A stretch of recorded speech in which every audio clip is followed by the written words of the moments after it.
So I'm sitting in my Saturday afternoon doing some things in the house, doing some painting, running some errands, and I noticed I got an email last night from Uber. I'm going to share with you what they said.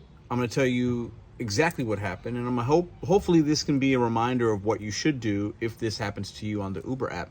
Because one of the big issues we have doing this gig economy work is we're not protected and we can be deactivated at any time, even when you did nothing wrong. Let's get into it. So listen, I'm just going to do this little POV as I sit in the car here. Got a background of some basketball noise in the background, a little ball. I love it. It's perfect. So I'm going to put the email here.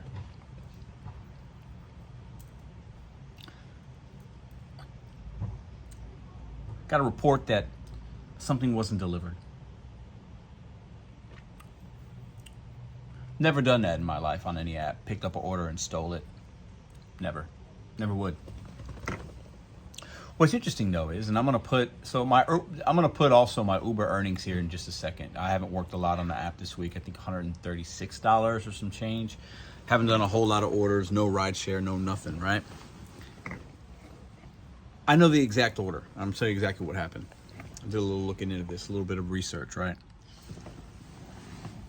Yesterday, I'm going to put it here. I had to cancel an order from the Kings Highway Jack in the Box. I'm calling them out because they're the ones that made the mistake. That's what I believe, based on what I've done. I'm going to tell you why it was probably an innocent mistake.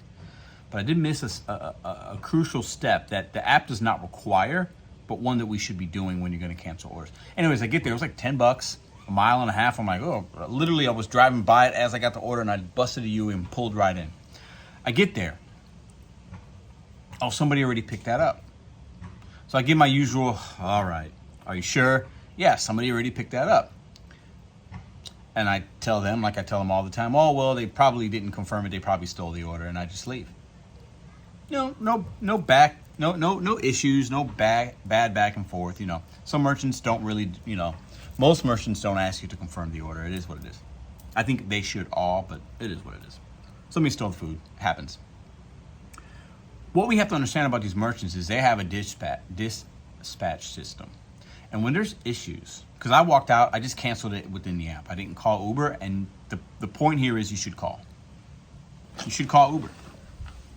You should call Uber when these things happen. I know we don't love to call these apps when they have these issues because it's not fun, but there's a level of protection there.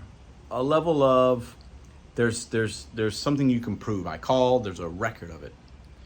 If I just cancel in the app doing exactly what the first driver did, he knew the name and he just canceled and kept the food, then there's no record of what happened there, right? But if I call, I can kind of prove that, and you can even ask Uber, and sometimes they'll call the merchant anyways to verify. So the merchant goes into their tablet or reaches out to Uber, or Uber reaches out to them, who knows, but they reported me as the driver that picked it up and didn't deliver it. They reported me as the one that made that mistake. Me, this guy. They reported me instead of the other one. Because I was the last active Uber Eats driver probably in the system when it got redispatched or whatever. They reported me. Now, thank God I'm not deactivated. I can still earn on the platform. But we're all one move away. That's a subtle reminder here. I could have called Uber and I didn't. But we're one move away. One AI algorithm move. One market or merchant making the wrong keystroke on their little pad or whatever. One merchant reporting us for bad behavior, bad attitude, not waiting in the right area. Like these merchants can be petty, just like us sometimes. They're dealing with a lot. We're one move away, one claim away from having your earnings capability completely wiped out on one app. If you're watching this channel, you probably have more than one, but hey, depending on your market, you might only have one other app. And sometimes when you get deactivated, they don't pay you out. Sometimes you get deactivated, you've been working towards some crazy promo, now you can't do it anymore. One move away from losing your account. We're all one move away. even if you did something right or wrong or not. One move. That's all it is. One. That's it. So I like to make these videos because we can learn from each other. We could see, like, how could we have done, what could we have done different? Anything, who knows? But at the end of the day, this merchant reported that I did not deliver the food, and I never even had the bag. In my opinion, the protections that we need as gig workers, independent contractors, hustlers, subcontractors, employees without benefits, I don't care what you want to call yourself, it's actually irrelevant. Just is. It's just a name. It's just, it's funny. We like to call ourselves certain things. The truth lies in the facts, though. The proof is in the pudding. Like, however you move within these apps and how your experience is, that is what you can call yourself. Anything. You can give yourself a fancy name tag and a title. It's irrelevant. What we really need is protection from deactivations. We need human eyes. We need we need that, because there are people that this happens to, and it sucks. It does. It sucks.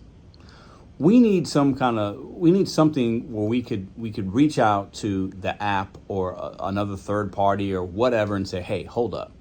I got this email, because the next time maybe I'm deactivated. It clearly says that. You can lose access to your platform. Spark, DoorDash, Uber, Instacart, all of these. With cancellation rates on Instacart, if you cancel past 15%, which is really hard to do, but if you get to that point, let's say I'm at like 12 right now. And let's say I get to a place and I have to cancel for whatever reason. Stores closed, they don't have the items, this, that, a glitch. I've gotten to stores where their system is down, I can't use my card to pay for it. We're all one or maybe two subtle slight moves away from not being able to earn on any of the apps. We have to know that, so we can move accordingly and have protections of our own set up, because we don't have any in most places. Some states do, most states won't. Uber. It's interesting because some of these apps are very fluid. A couple of months ago, I wasn't making a lot on Spark. Now Spark's my number one. For, maybe a month and a half ago, Uber was like rocking and rolling for me. Now it's like $136, I think, this week. I have it on, but like, whatever. I go where the money takes me. But sometimes you're going to want to go where the money takes you, and you're not going to be able to go there because you don't even have access to the platform. You guys tell me, what do you guys do when you get these emails? I don't really sweat it. I don't worry about it. It is what it is. I want us to be able to put ourselves in positions to have other opportunities and not solely rely on the gig economy for your income, because it could go away like that. See you guys in the next video.